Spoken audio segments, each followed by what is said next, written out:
ओम श्री धन्वंतरे नमः। श्री गणेशाय नमः। लक्ष्मीर्मेधाधरा पुष्टिर्गौरी तुष्टिः प्रभा धरती एताभिपायी तनुभिरष्टाभिर्मां सरस्वती। माँ सरस्वती लक्ष्मी मेधाधरा पुष्टि गौरी तुष्टि प्रभा धरती, इनसे मेरा कल्याण करे। ओम श्री गणेशाय नमः। सारंग दर्शन गीता में रोगों की गणना, परिभाषा का मान,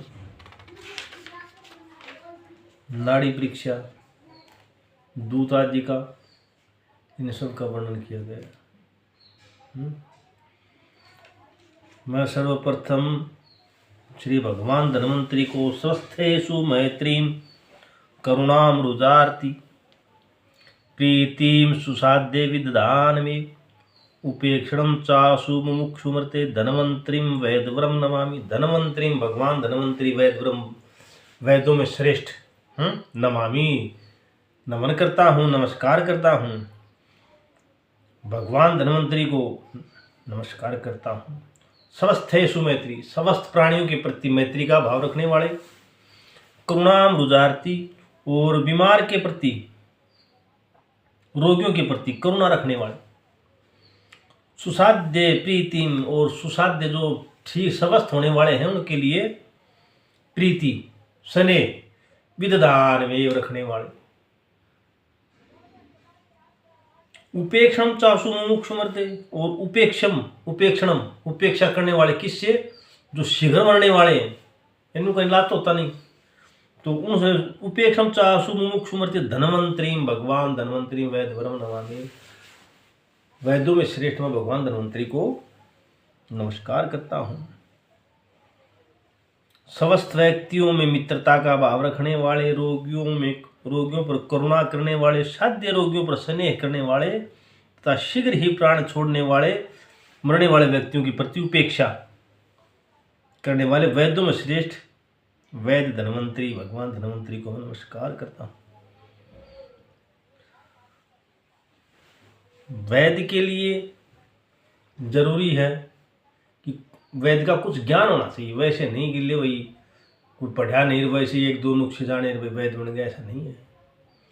मूर्ख वैद्य हजारों लाखों को मार सकता है, और पढ़ा लिखा वैद्य सुशिक्षित हो, रोगों के बारे में औषधियों के गुण दोष के बारे में जानने वाला कभी असफल नहीं होता।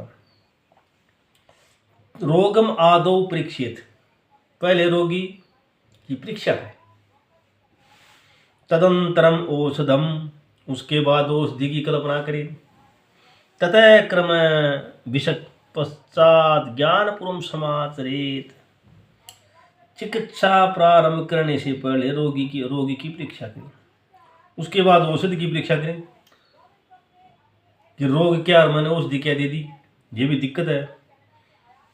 रोग तथा औषध जानने के बाद सावधानी से ततः क्रम विषक पश्चात, इस कर्म करने के बाद ज्ञानपूर्वक समाचरेत, और सावधानी के साथ उसकी रोगी की चिकित्सा करें।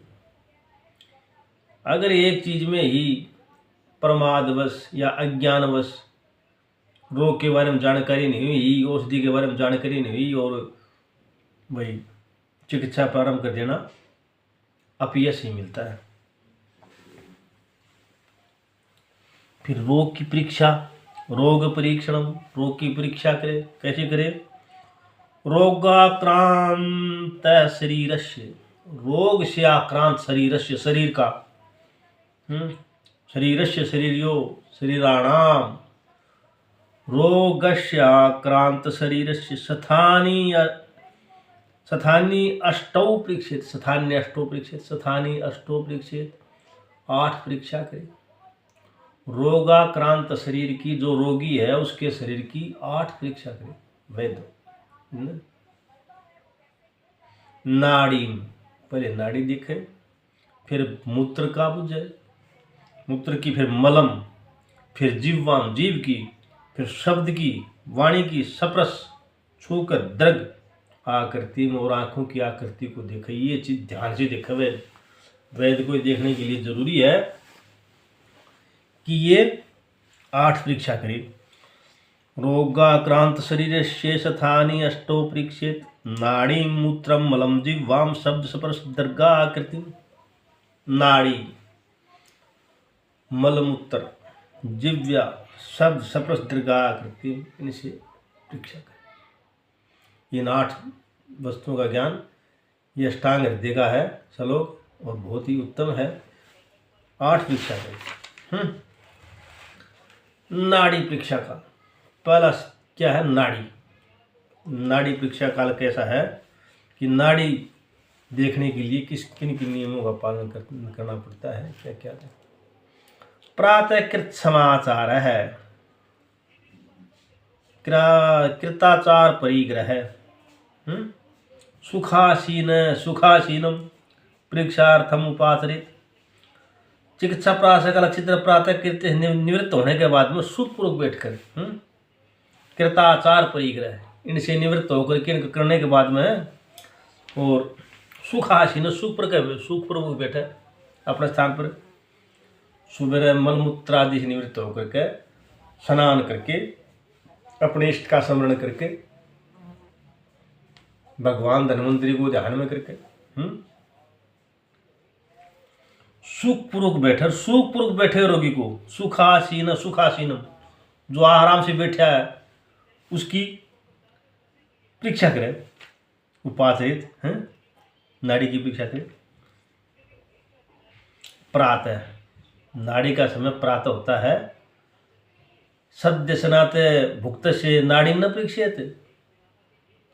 शीघ्र नहाया हुआ, शीघ्र खाया हुआ और चल के आया हुआ उनकी नाड़ी की परीक्षा न करें। नाड़ी की परीक्षा करें तो सुखपूर्वक पहले तो वैद्य जो नाड़ी देखने वाला है वो अपने इससे क्या है भाई नित्य क्रम से निवृत्त होकर के पूजा ध्यान आदि करके स्नान आदि करके और आराम से बैठे अपने स्थान पर, अपने आसन पर, और सुखासीनम, और सुख से बैठे हुए को अपने पास उसको बैठा करके नाड़ी देखे, ध्यान से देखे।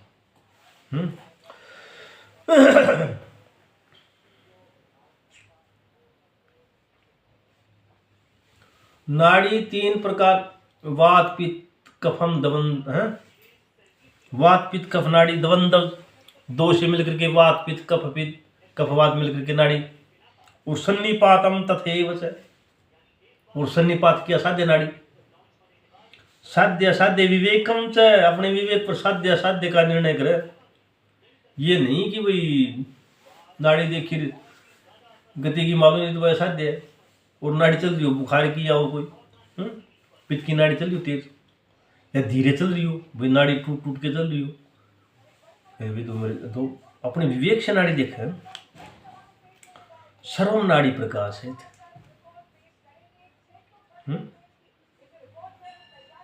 नाड़ी से है वो सब प्रकाश हो जाता है, सब मालूम हो जाता है नाड़ी से। पहली चीज वैद्य की आयुर्वेद में नाड़ी परीक्षा है। वातम पित्तम कफम दवंदम सन्निपातम तथैव च, साध्य असाध्य विवेकम च सर्वम नाड़ी प्रकाश। सभी नाड़ी प्रकाशित करती है कि ये वात है, वात की बीमारी है, पित्त की है, कफ की है और सन्निपात की साध्य है कि असाध्य है, ये नाड़ी से द्वारा ही मालूम होता है। सबसे पहले रोगी में वैद्य की परीक्षा नाड़ी के द्वारा की जाती है। और पहले तो इतनी बढ़िया वैद्य होती थी। हमारे बिहाड़ी में भी 10 वैद्य होती थी।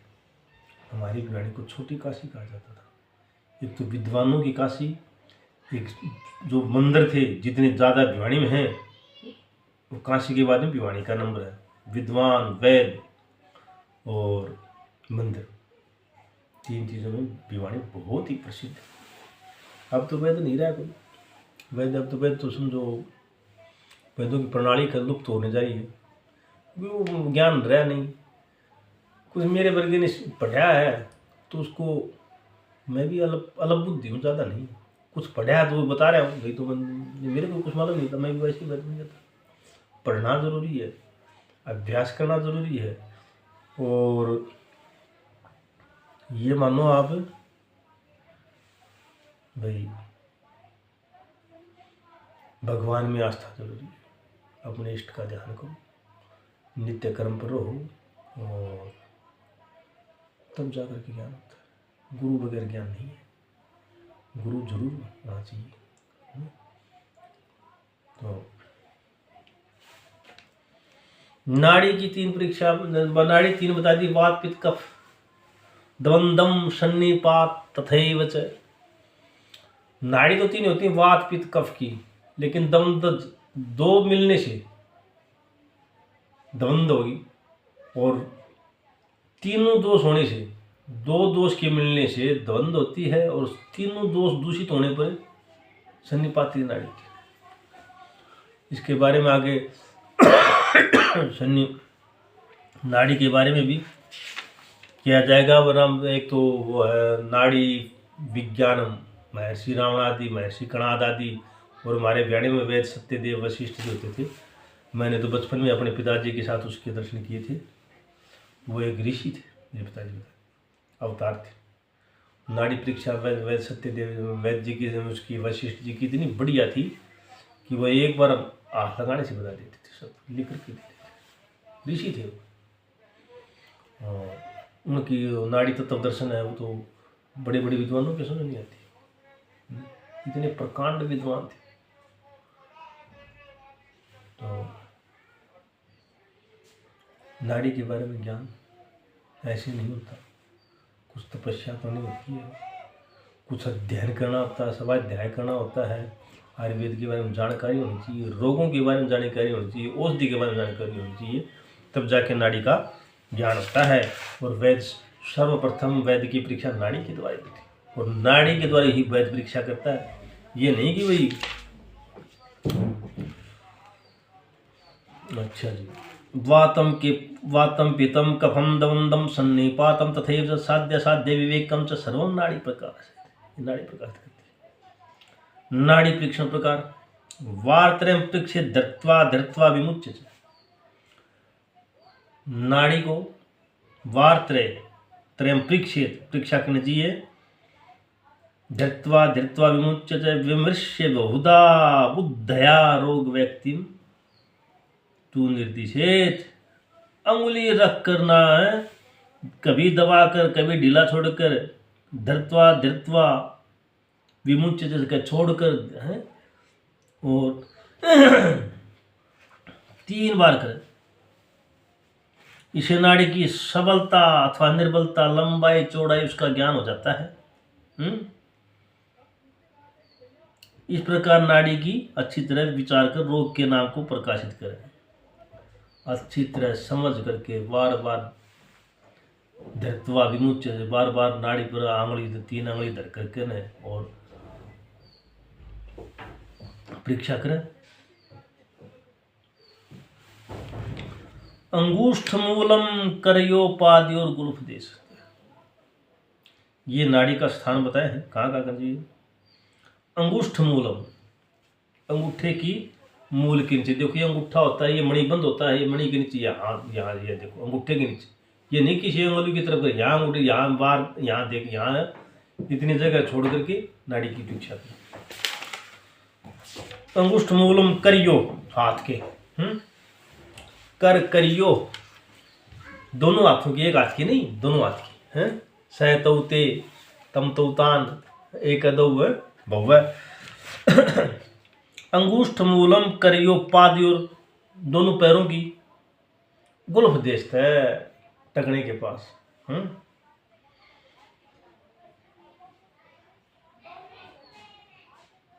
कपाल पार्श्वयो, कनपटियों में देखा है, कनपटी के पास यहाँ देखा है। षड्व्यो नाड़ी व्याधि, 6 जगह से नाड़ी देख करके व्याधि का निर्णय करे। लेकिन सबसे बढ़िया तरीका, सबसे उत्तम तरीका हाथ की नाड़ी करियो होता, हाथ की दोनों नाड़ियों से, अंगुष्ठ मूल, अंगुष्ठ मूल के नीचे, अंगूठे के नीचे।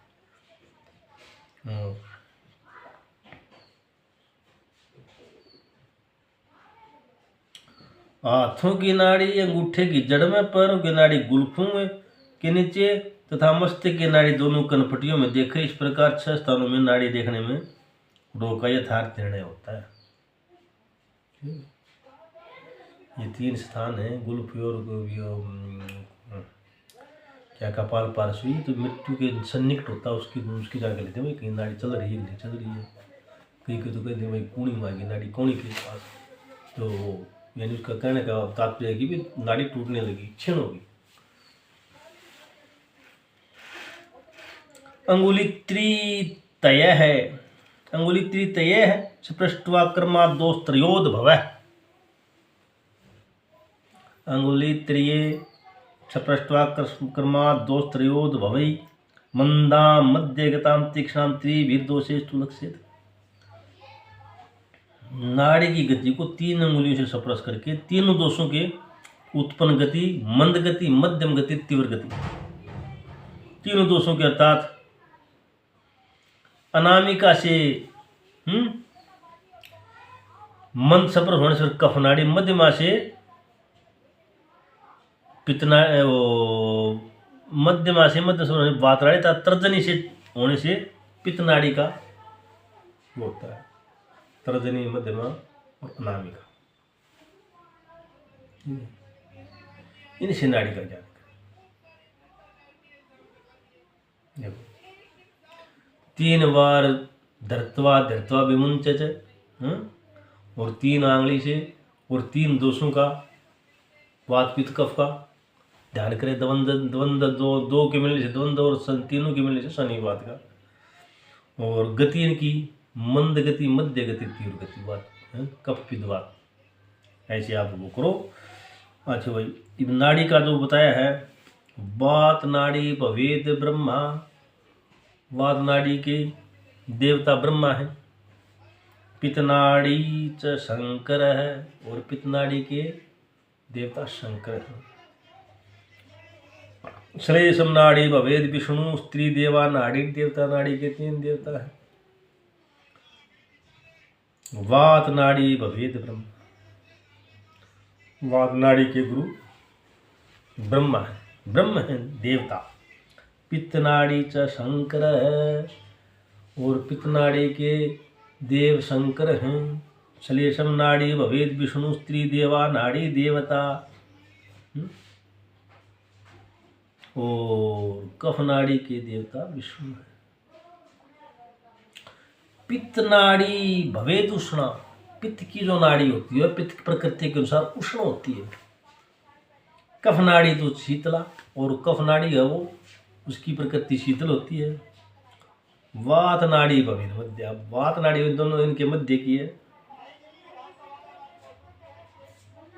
एवं सप्रश विनिर्णय, ये सप्रश से ज्ञात होती है।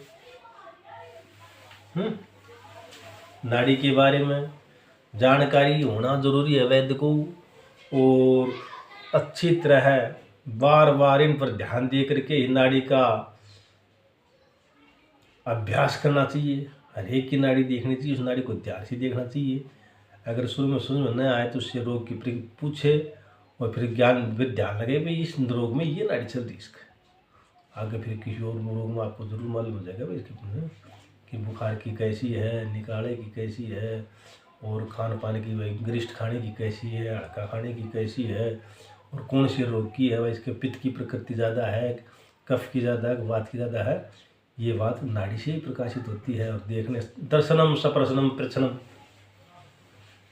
3 ढाल से संक्षेप में, दर्शनम नाड़ी दर्शनम, सप्रश करो, और प्रच्छनम पूछो उससे भाई तेरे क्या भी पूछने की एक्टिंग वो होनी चाहिए, पूछने की तरीका, तो उससे नाड़ी का क्या। मैं ये चैनल शुरू किया है, और ये यही है कि अगर मेरा कोई देखेगा